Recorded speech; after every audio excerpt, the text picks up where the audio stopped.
পুরুষ মানুষ অনেকটা খেজুর গাছের মতো, আদর পায় না, যত্ন পায় না, কেউ জল দেয় না, সারও দেয় না, গোড়ায় কেউ মাটিও দেয় না।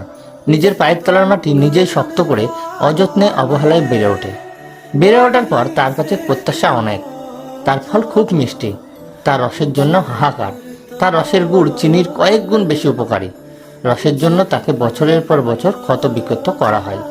যতদিন বেঁচে থাকে তাকে কাটা হয়, তার রস এক ফোঁটা এক ফোঁটা করে নিংড়ে নেওয়া হয়। রস নেওয়া শেষ হলে তার আর কোনো কদর থাকে না, একাকী অযত্নে পড়ে থাকে।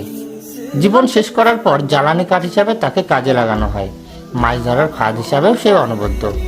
কিন্তু খেজুর গাছ কোনো অভিযোগ করে না, প্রতিবাদ করে না, কিছু প্রত্যাশাও করে না, ভালোবাসা চায় না, শুধু ফল দিয়ে যায়, রস দিয়ে যায়, আর মাথা উঁচু করে বেঁচে থাকে পরিবারের পুরুষ মানুষটির মতো। খেজুর গাছ সম পুরুষদের জানাই শুভেচ্ছা। সবাই ভালো থাকুক।